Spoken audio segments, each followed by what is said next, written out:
সংঘর্ষ তো থেমে গেছে যেমনটি দর্শকদের জানাচ্ছিলাম, এখনকার পরিস্থিতি কেমন দেখছেন জানাবেন।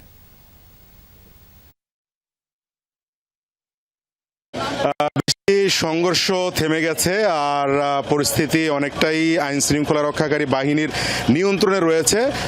সেই জায়গাটি হচ্ছে হলো যে এই যে মহাসড়কের যে জায়গাটি আপনার এটি হচ্ছে বেনাপোল বরিশাল এবং বেনাপোল ঢাকা, এই দুটি মহাসড়কই এই একটি মহাসড়ক। এই মহাসড়কে যে তারা সংঘর্ষ শুরু করেছিল এবং যান চলাচল বন্ধ করে দিয়েছিল এবং সেটি প্রায় 4 ঘন্টারও বেশি সময় ধরে কিন্তু যান চলাচল বন্ধ ছিল। সেই জায়গাটিতে কিন্তু তাদেরকে এখান থেকে সরিয়ে দেওয়া হয়েছে এবং যান চলাচল এখন স্বাভাবিক রয়েছে। তবে আমরা যতদূর জানতে পেরেছি যে অঞ্চল থেকে আসলে সংঘর্ষের সূত্রপাত হয়েছে সেই গ্রামগুলোতে কিন্তু এখনো থমথমে অবস্থা বিরাজ করছে। তারা এখনো বিভিন্ন জায়গায় বিচ্ছিন্নভাবে জড়ো হয়ে আছে এবং যে কোনো সময় আবার সংঘর্ষে তারা লিপ্ত হতে পারে বলে আমরা সেমনটি জানতে পেরেছি। যদিও পুলিশ বলেছে যে তারা আর সেই সুযোগ দিবেন না, তারা অতিরিক্ত পুলিশ মোতায়েন করেছেন এবং আমরা সেটি দেখতেও পেরেছি যে বিভিন্ন স্থানে তারা পুলিশের অবস্থান এবং এছাড়াও আমরা র্যাবের উপস্থিতি দেখেছি। আইন শৃঙ্খলা পরিস্থিতি জন্য তারা কঠোর অবস্থানে রয়েছেন।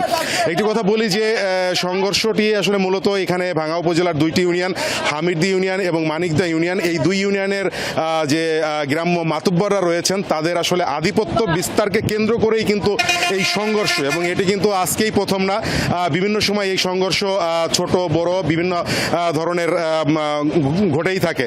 কিন্তু এই যে বাজারটি, এই যে মহাসড়কের উপরে যে পুকুরিয়া বাস স্ট্যান্ড এবং পুকুরিয়া বাজার, এই বাজার এবং বাস স্ট্যান্ডে আসলে কাদের আধিপত্য থাকবে, কাদের দখলে থাকবে, এটাই আসলে এখানে মূল বিষয়। তা নিয়েই কিন্তু এই 2 পাশের 2 ইউনিয়নের গ্রামগুলোর মাতুব্বরদের মধ্যে এই যে বিবাদ, এই বিবাদটি আসলে কিন্তু দীর্ঘদিনের। আর তারই জের ধরে খুব তুচ্ছ বিষয়কে কেন্দ্র করে কিন্তু তারা ডাল সরকি নিয়ে, দেশীয় অস্ত্রশস্ত্র নিয়ে সংঘর্ষে লিপ্ত হয়ে পড়ে এবং তারই ধারাবাহিকতা কিন্তু আজকে তারা সংঘর্ষ 2 পক্ষ নেমে পড়ে এবং তারা এই যে মহাসড়ক, এই মহাসড়কটি আটকে দেয়। এই মহাসড়ক আটকে দেওয়ার ফলে কিন্তু প্রায় 4 ঘন্টার উপরে যান চলাচল বন্ধ থাকে এবং প্রায় কয়েক কিলোমিটার যানজট সৃষ্টি হয়। সেখানে কিন্তু আপনার দূরপাল্লার যে যাত্রীরা তাদের যে চরম ভোগান্তি আমরা কিন্তু লক্ষ্য করেছি।